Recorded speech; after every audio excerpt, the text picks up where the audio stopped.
मुंबई मनपा महापौर निवडणूक फेब्रुवारीत होण्याची शक्यता. भाजप आणि शिवसेनेची गटनोंदणी न झाल्यानं निवडणूक पुढे ढकलल्याची माहिती.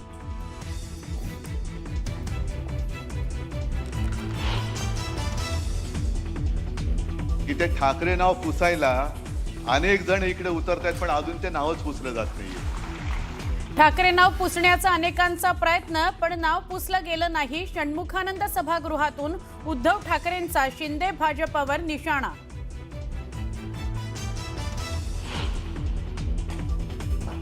मी ज्यावेळेला बाहेर पडलो त्याच्या वेदना वेगळ्या होत्या.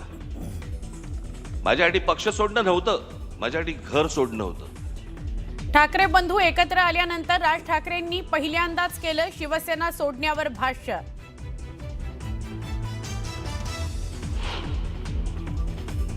बाहेरच्या सगळ्या जिल्ह्यांमध्ये कल्याण डोंबिवली असेल, इतर ठिकाणी माझं उद्धव ठाकरे आणि माझं संजय राऊतांची बोलणं झालं. शिसारी आली, शिसारी. कल्याण डोंबिवलीतील राजकारणावर राज ठाकरेंचं मोठं वक्तव्य.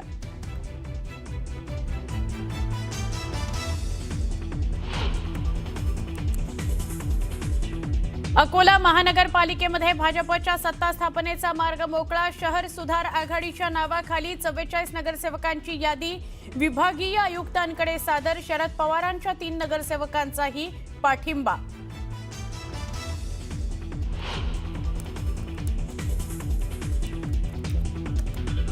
महाराष्ट्र सदन घोटाळ्यात छगन भुजबळांना मोठा दिलासा. ईडीनं पीएमएलए कोर्टात दाखल केलेल्या दाव्यात भुजबळांची मुक्तता. एसीपी नंतर ईडीच्या केसमध्येही भुजबळ दोषमुक्त.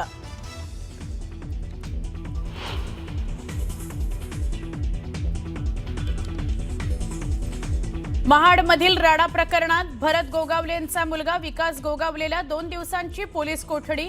राड्या प्रकरणी दोन्ही बाजूंकडील 12 आरोपी अटकेत.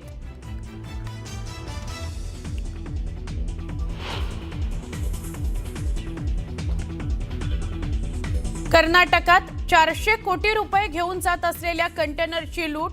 नाशिकमधील संदीप पाटील या तरुणाच्या अपहरणानंतर घटना समोर. 5 आरोपी अटक, 2 आरोपींचा शोध सुरू.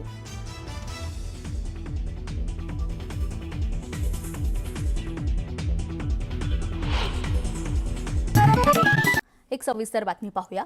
महाड नगर परिषद निवडणुकीत शिवसेना आणि राष्ट्रवादीच्या कार्यकर्त्यांमध्ये राडा झाला होता. या प्रकरणी गुन्हा दाखल झाल्यानंतर पोलिसांनी काही जणांना अटकही केली होती. मात्र तेव्हापासून मंत्री भरत गोगावले यांचा मुलगा विकास आणि पुतण्या महेश गोगावले फरार होते. गोगावलेंचा मुलगा विकास याला हायकोर्टानं शरण येण्याचे आदेश दिले होते.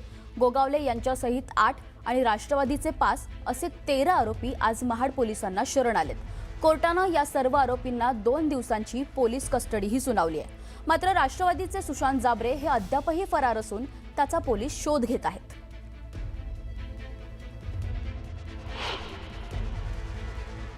महाड शहर पोलीस स्टेशनला 2 गुन्हे दाखल झालेले होते.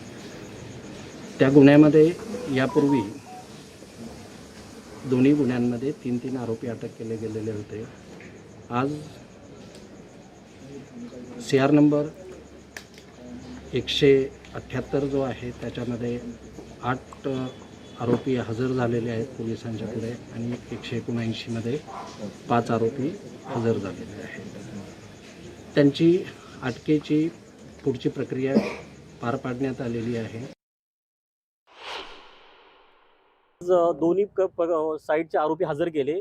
मी विकास गोवलेकडनं मी स्वतः आणि भिसे वकील जे आहेत त्या मी वकीलपद दाखल केलं. आमचे 1 ते 8 आरोपी हजर झालेले. त्याप्रमाणे पोलिसांची मागणी पण 2 दिवसाचा PCR जो परवापर्यंत दिलेला आहे आणि दुसरे आरोपी जे हजर केले त्यामध्ये पण 2 दिवस PCR दिलेला आहे. ह्या संदर्भात कोणीही त्या ठिकाणी असो, एखाद्या नेत्याचा मुलगा असो किंवा कुठल्या पक्षाचा कार्यकर्ता असतो, कायदा हा सर्वांकरिता सारखा आहे.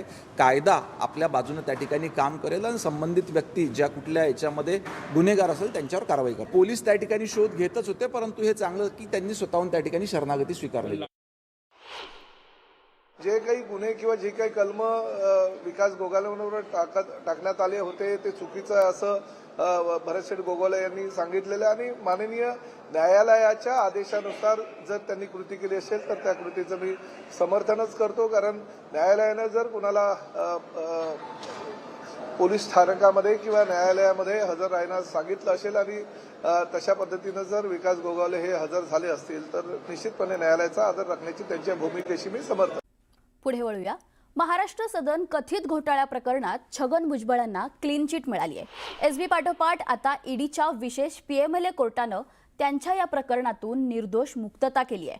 भुजबळांसह हा सर्वात मोठा दिलासा मानला जातोय. 2005 साली सार्वजनिक बांधकाम मंत्री असताना दिल्लीत महाराष्ट्र सदन उभारण्यात आलेलं. यासाठी चमणकर एंटरप्राइजेस कंपनीला कुठल्याही निविदेशिवाय काम देण्यात आल्याचा ठपका ठेवण्यात आला होता. या प्रकरणात 2016 साली भुजबळांना ईडीने अटकही केली होती. 2 वर्षांचा तुरुंगवास भुजबळांना भोगावाही लागला होता.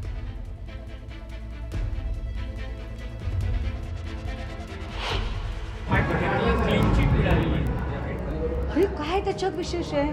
शिक्षा झाली असती तर आश्चर्य वाटलं असतं.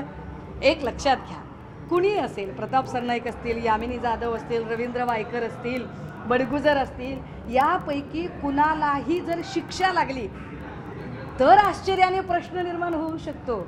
ह्या सगळ्यांनी निर्दोष सुटणं बड्या लाजमी आहे. अरे भाजपमध्ये जाण्याचा उद्देशच दुसरा काय असू शकतो बरं? त्यामुळे जे होतंय ते फार अगदी भाजपाच्या परंपरेला अनुसरून होत आहे. एक मोठी बातमी पाहूया. कल्याण डोंबिवली महानगरपालिकेत शिवसेना आणि मनसेच्या झालेल्या युतीची संपूर्ण चर्चा राज्यात रंगली आहे. शिवसेना आणि मनसेच्या कल्याण डोंबिवलीमधील युतीवर भाजप प्रदेशाध्यक्ष रवींद्र चव्हाण यांनीही प्रतिक्रिया देणं टाळलंय. दरम्यान कल्याण डोंबिवलीतील राजकीय परिस्थितीबाबत देवेंद्र फडणवीस यांनी विचारले असता सध्या मी दावोसमधील गुंतवणुकीवर लक्ष केंद्रित केलंय. भारतात पुन्हा आल्यावर मुंबईत जे काय करार झालेत या संदर्भात उत्तर देतो, अशी प्रतिक्रिया देवेंद्र फडणवीसांनी दिली आहे.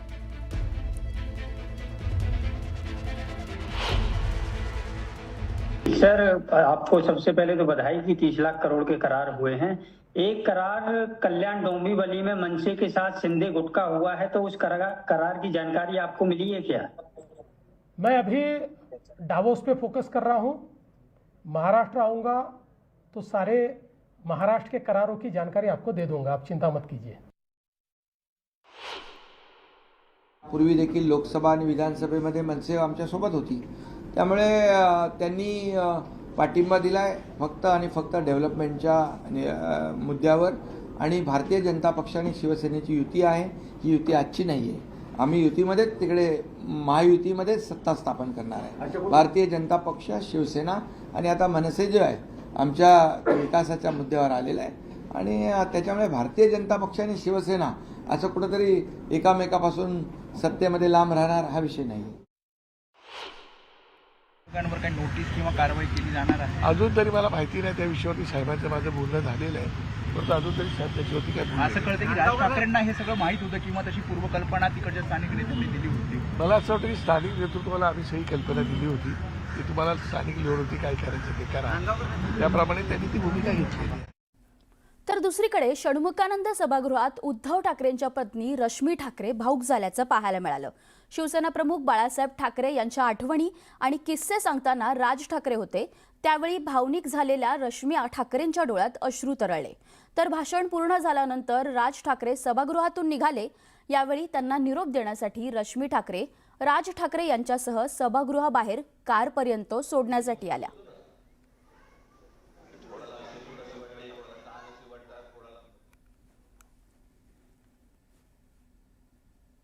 या संदर्भातच पुढची बातमी पाहूया. मनसे अध्यक्ष राज ठाकरेंनी हिंदुत्वाचा दाखला देत भाजपवर अप्रत्यक्षपणे निशाणा साधलाय. सध्या हिंदुत्वाचा बाजार मांडून ठेवल्याचं सांगत भाजपवर अप्रत्यक्षपणे टीकास्त्र डागले. हिंदुत्वाचा बाजार मांडलेला पाहून बाळासाहेब ठाकरे व्यथित झाले असते, असंही राज ठाकरे म्हणालेत.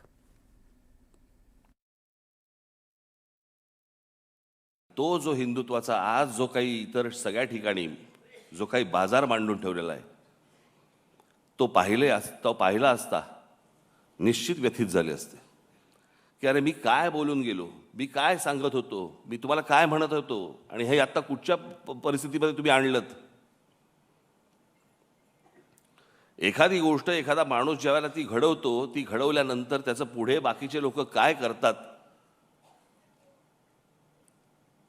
हा एक देश हे एक्झाम्पल आहे त्याचं.